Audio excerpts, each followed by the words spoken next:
Now at 5, a group in Arkansas is suing the state over a decision regarding an abortion rights petition.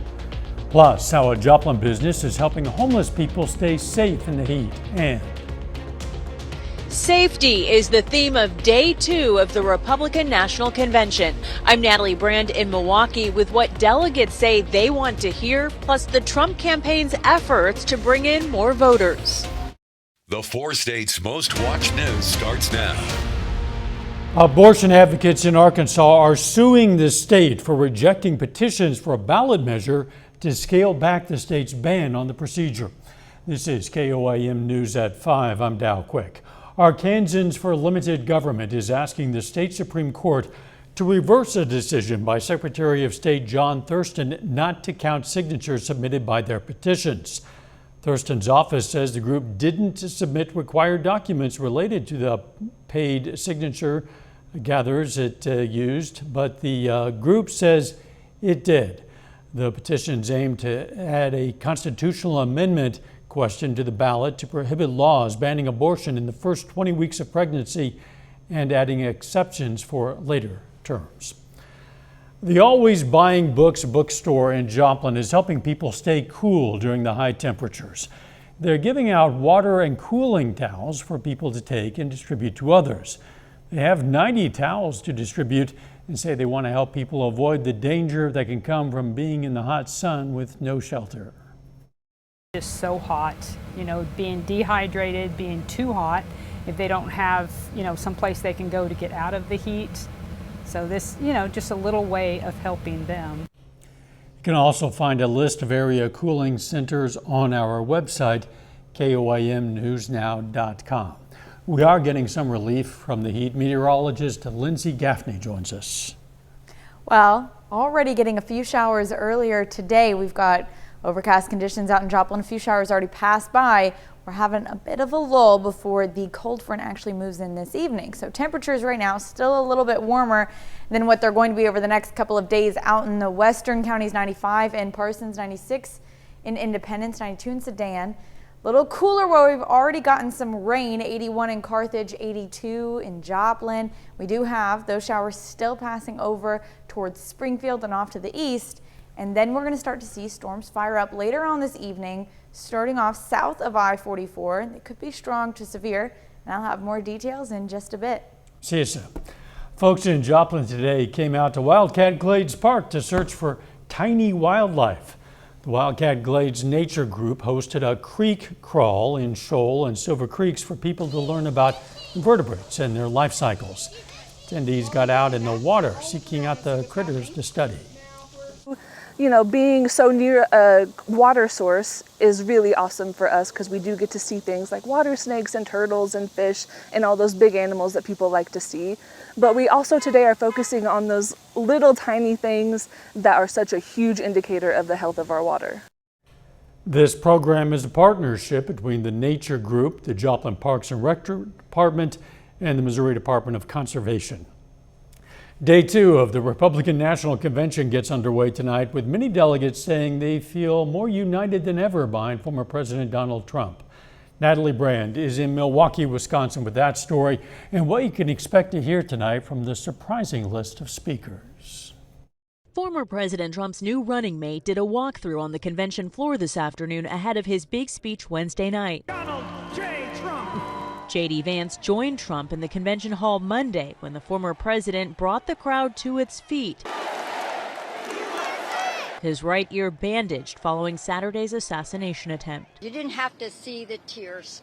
You could feel the tears fall. And that's what it was for me. When he came into the room, you could just feel the emotions that came over everyone. RNC delegates describe it as a unifying moment for Republicans, and the Trump campaign is working to further unite the party, with speeches tonight from primary rivals Ron DeSantis and Nikki Haley. Haley, the former UN ambassador, was added to the lineup following Saturday's shooting. But another Trump primary challenger told CBS News he's not there yet. I am very pleased, though, that he's come out with a different tone since this last week attempt on his life. And I hope that new tone carries on into the fall. That's very important for our country, and so I'm keeping my options open down the road. The theme of Day 2's programming is safety, expected to focus on crime and the border. This is one of the top issues for Republican voters, according to polling. I think it's a top issue with every voter. Texas delegate Michael Salvo says he wants to see change right away. People are scared. Political violence, whatever's happening with the border, it all really mingles to people being unsafe or feeling unsafe. Tonight, delegates will also be hearing from Americans directly impacted by drugs and crime. Natalie Brand, CBS News, Milwaukee. The Trump campaign announced the former president and his running mate, J.D. Vance, will hold the first joint rally together Saturday evening in the battleground state of Michigan. The FBI says it's gained access to data on the cell phone of the man who tried to assassinate former President Trump in an effort to determine a motive for Saturday's shooting. The 20-year-old gunman's father called local police after that shooting, amid ongoing questions about the Secret Service's apparent failure to secure the rally site. Homeland Security Secretary Alejandro Mayorkas said resources have been added to former President Trump's Secret Service detail. A federal court jury in New York convicts New Jersey's Democratic U.S. Senator Robert Menendez of accepting bribes of cash, gold, and a luxury car and acting as a foreign agent for the Egyptian government. Menendez was found guilty on all 16 federal counts against him, including bribery, extortion, fraud, and obstruction of justice. Prosecutors say Menendez abused his power to protect allies from criminal investigations and enrich associates in exchange for cash and gold. This wasn't politics as usual, this was politics for profit. And now that a jury has convicted Bob Menendez, his years of selling his office to the highest bidder have finally come to an end. I have never violated my public oath. I have never been anything but a patriot of my country and for my country. I have never, ever been a foreign agent. Menendez says he will appeal the verdict. He's insisted he was simply doing his job as chairman of the Senate Foreign Relations Committee, a position from which he has resigned. Sentencing is set for October 29th. Menendez potentially faces years in prison. Still ahead, we're going to meet the first non-trial patient of a new treatment for peripheral artery disease. Plus, what new data shows about the affordability of health care in America. Those stories next in Health Watch. Topping today's Health Watch, a new study shows health care affordability in the U.S. might be headed in the wrong direction. The West Health Gallup Healthcare Affordability Index finds only about 55% of Americans can afford and access prescription drugs and quality health care. That's down 6% since 2022. The downturn largely affects two age groups, those between 50 and 64 and seniors over the age of 65. An estimated 12 million Americans have peripheral artery disease, suffering with plaque buildup that can lead to amputation or heart attack. Well, now a new procedure is giving hope. Jenna DeAngelis talks with a New York first responder who's said to be the first in the country outside a clinical trial to receive the new treatment. Going on nearly 3 decades with the Lynbrook Volunteer Fire Department and a former NYPD detective, it's clear Patrick Curran has a heart for helping others. It's an enjoyment to help people and save lives. But for years, the 59-year-old diabetic has been doing so in excruciating pain. He suffers from peripheral artery disease, a common condition caused by plaque buildup in the arteries, which reduces blood flow to his legs and feet. It's led to extreme swelling and ulcers, putting Curran at risk of amputation, heart attack, or stroke. This ulcer was obviously not healing because he did not have enough blood supply. After several failed minimally invasive procedures to open up arteries, Curran was referred to Director of Endovascular Interventions at Mount Sinai, Dr. Prakash Krishnan. Can I lift up your leg? Who proposed trying a new FDA-approved device. You'd be the first person like North America, United States to have it done. Would you be interested? I says, if it saves me, and it'll save others from getting surgery or an amputation. It's called Esprit BTK system, described by maker Abbott as a first of its kind below-the-knee dissolving stent. This scaffold is a substance that actually allows the artery to be propped open like a stent does. It contains a drug that prevents the reblockage of the artery. And after a couple of years, the scaffold disappears. Till this device was approved, we were all doing balloon angioplasty. However, at the end, these patients kept coming back. So far, so good for Curran, So that's very good blood flow. who can't wait to get back to doing what he loves, Getting on the fire truck and getting in the ambulance and saving lives. Jenna DeAngelis, CBS News. About 20 patients have had that procedure at Mount Sinai to date. Ultra-processed food made up almost 2/3 of the calorie intake of young people in the UK between 2008 and 2019. That's according to new research published in the European Journal of Nutrition. Consumption of ultra-processed foods, which contain high amounts of sugar and salt, was highest among those from lower income backgrounds, those of white ethnicity, and younger adolescents. And that is a look at today's health news. A little bit later, how President Biden plans to limit rent hikes for millions of Americans. And storms are continuing throughout the rest of the evening. We'll talk about it right after the break.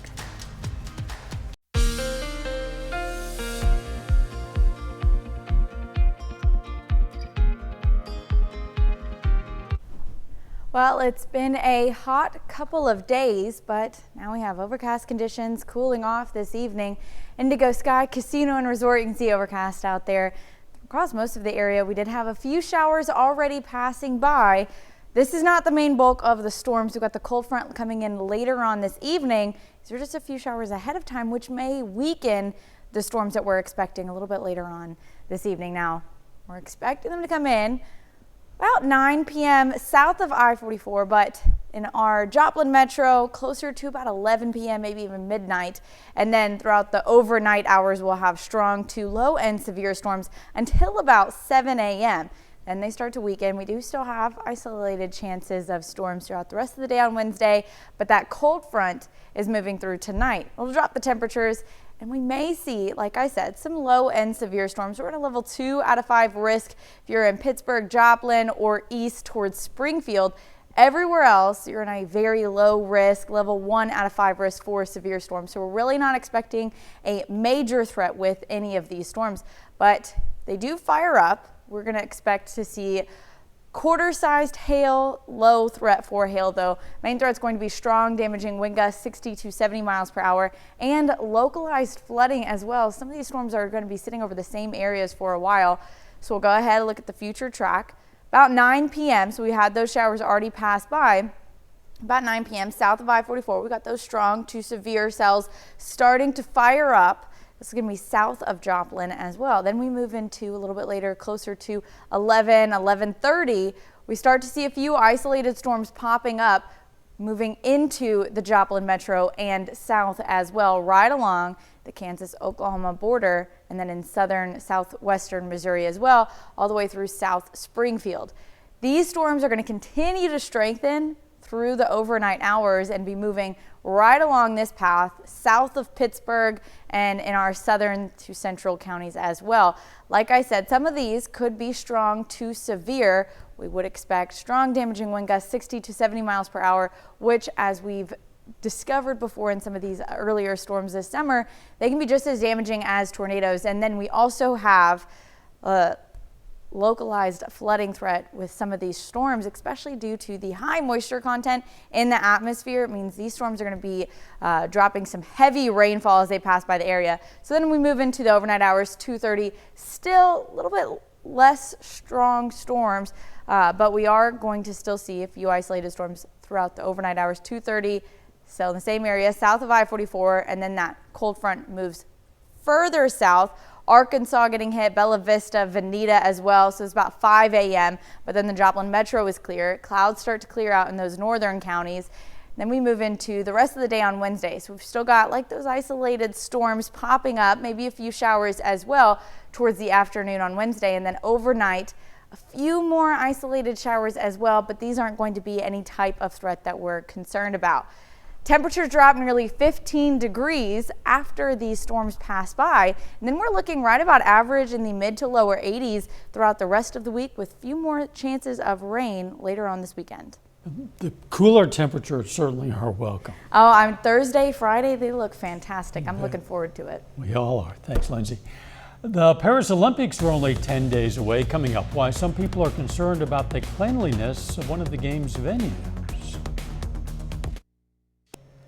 Topping today's Consumer Watch, President Biden is working to set a federal cap on rent prices.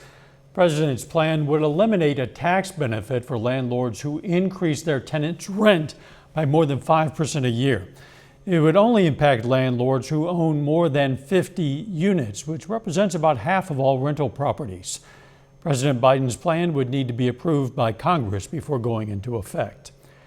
Retail spending has been holding mostly steady since the beginning of the year, and it followed that trend in June. That's according to data from the Commerce Department. Last month's reading was better than the outright decline a lot of economists had projected.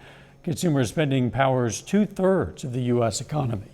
The Paris Olympics are less than 2 weeks away, and the city is putting final touches on venues in the heart of the city. But concerns remain regarding one venue, the Seine River, and whether it'll be clean enough for swimmers to compete in it. Lee Canary has that story. 10 days to the Olympics. Venues are just about ready. The torch has traveled up the tower, and athletes are arriving. Paris is pulling out all the stops. And after a slippery start, French authorities say the Seine River is clean enough for now for events planned in the water. If this is the results they're getting, that's great. I hope nobody gets any skin disease during the Olympics. I'm sorry to say that. Last month, tests revealed dangerous levels of E. coli bacteria, indicating fecal matter in the river. The Seine is in the heart of Paris and set to host the triathlon and open water swimming events, as well as the Olympic ceremony, a first outside of a stadium. French authorities have spent $1.5 billion to make it safe. Personally, I wouldn't, but if the scientists say it's okay, well, why not? And for safety outside of the water, a military camp has been erected in the city, the biggest since World War II. It will house 4,500 soldiers who the military says can reach any of the Olympic venues within 30 minutes. A trip to Paris was already on many bucket lists, but the added attraction of an Olympic Games makes it record-breaking. 8.6 million tickets have been sold for these Olympics. Organizers say that's more than any previous Games in history. Lee Canary, CBS News, London. The last record holder for most Olympic Games tickets sold was Atlanta back in 1996. A final check of the forecast next.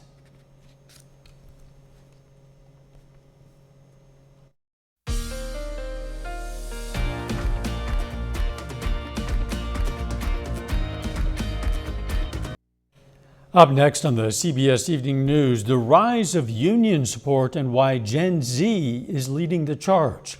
Then on KOAM News at 6, police in Independence, Kansas investigate a shooting that sent 2 people to the hospital. Plus, we're going to have more on Joplin organizations and businesses helping keep people cool during the summer heat. And McDonald County High School announces the 2024 class for its Athletics Hall of Fame. Stay with us for the CBS Evening News and then KOAM News at 6.